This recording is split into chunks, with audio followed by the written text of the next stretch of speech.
어서 오세요. 반갑습니다.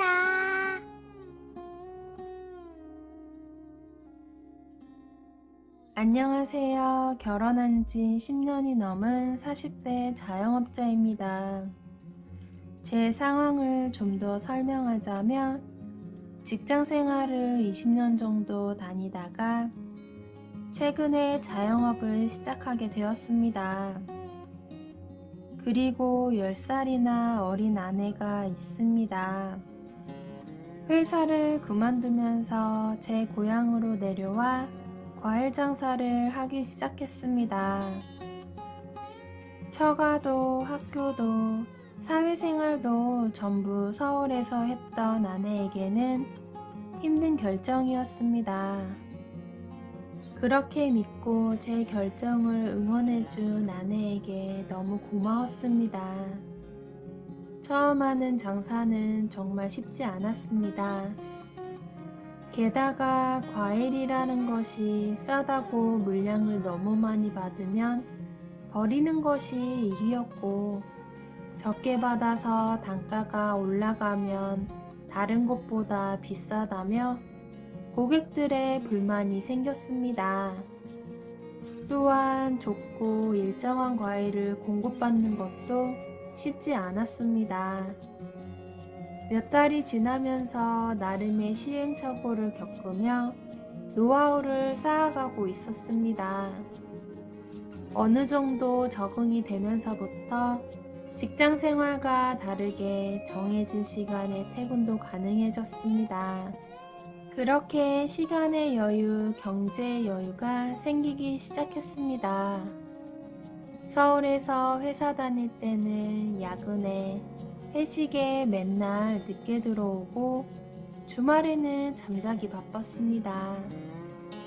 하지만 이제는 평일에 쉬다 보니 여유롭게 근교로 바람을 쐬러 갈 수도 있었고, 퇴근하고 나서 영화 보는 등 아내와 데이트도 하였습니다.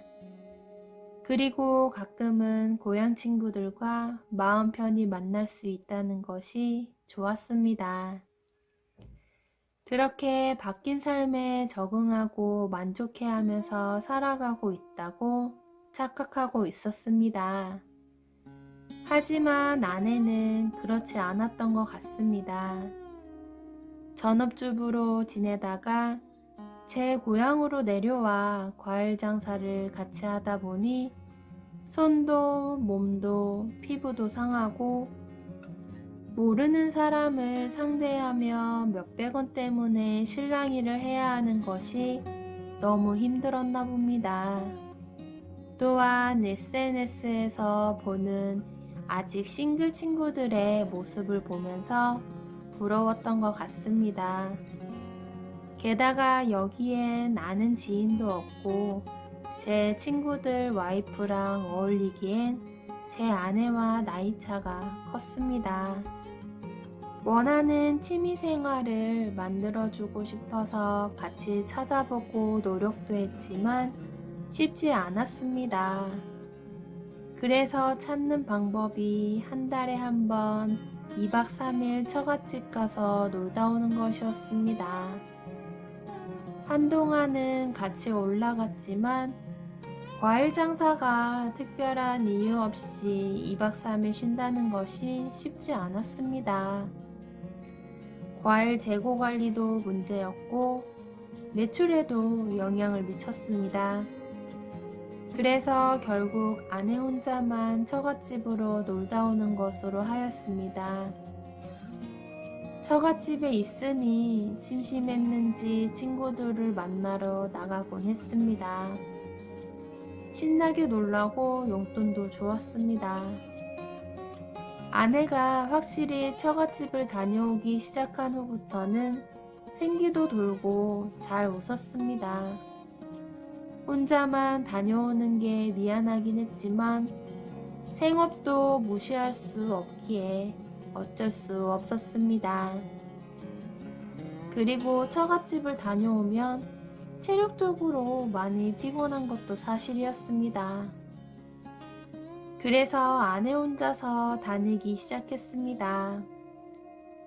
어느 순간부터 옷도 화장도 변하기 시작하였고, 처갓집 가서 연락이 잘 안 되거나 하루 이틀 늦게 오는 경우도 생겼습니다.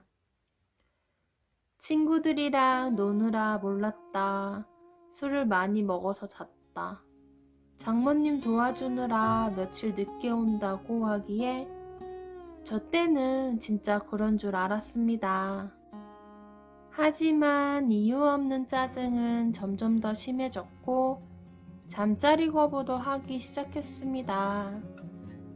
의심은 결국 끝을 향해 갔고 결국 아내 뒤를 몰래 따라가 보았습니다.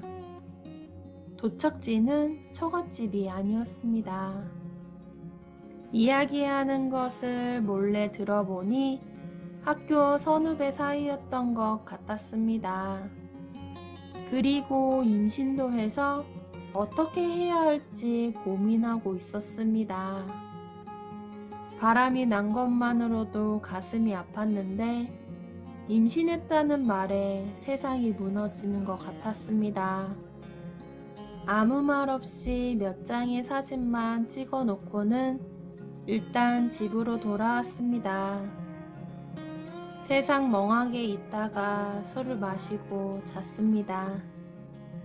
자고 일어나니 무언가 정리되는 기분이었습니다.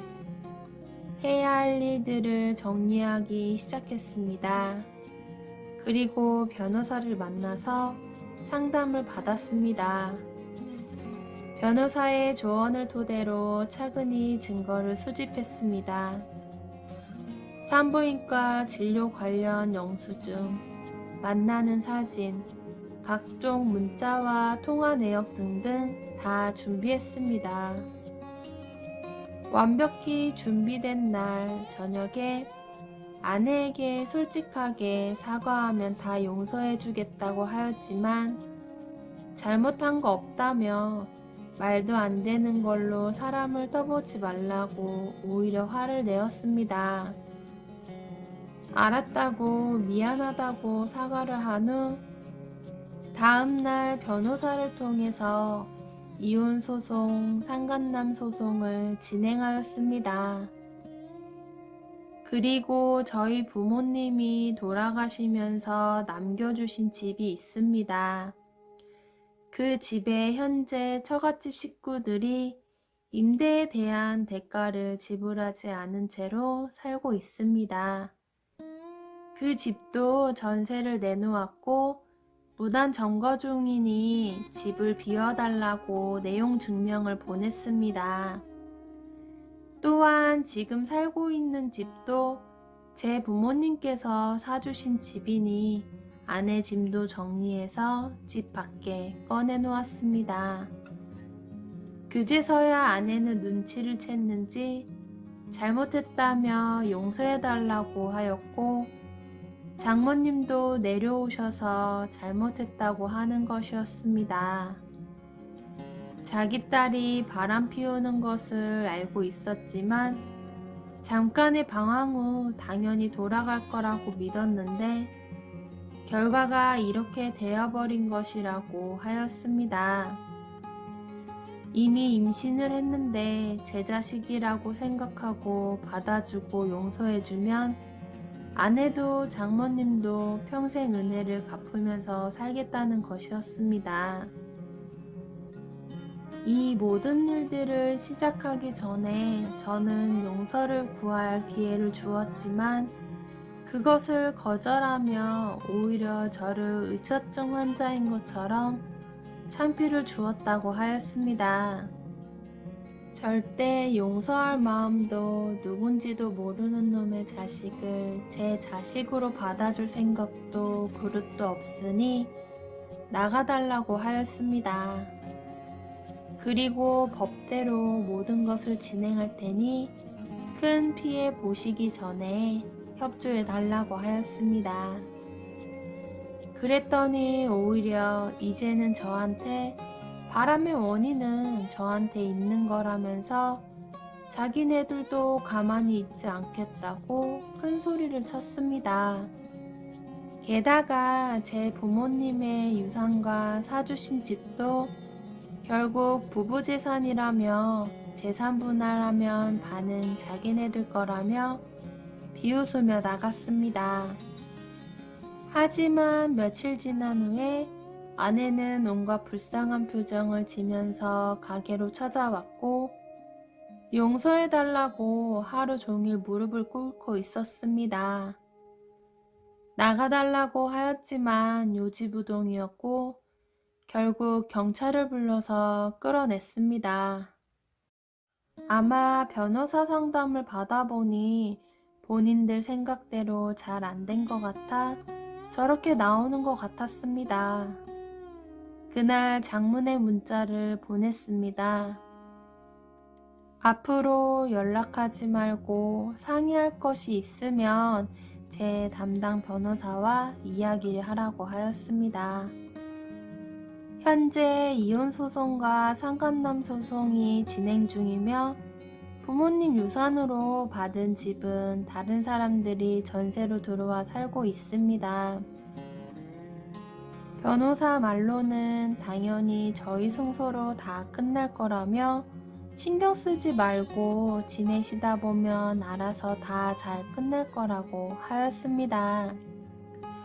최대한 위자료를 많이 받을 수 있도록 해달라고 부탁하였습니다. 변호사님도 그들에게 많이 시달렸는지 걱정하지 말라고 하였습니다. 걱정이라기보다는 빨리 저 인간들과 연을 끊고 정리하고 싶을 뿐입니다. 저와 결혼 중에 다른 남자의 아이를 임신하였는데도 사과 없이 뻔뻔하게 굴더니 경제적으로 압박을 받기 시작하면서 사과하는 저 모습에 더 실망을 하였습니다. 오히려 끝까지 사과하지 않았으면 덜 실망했을 것 같습니다.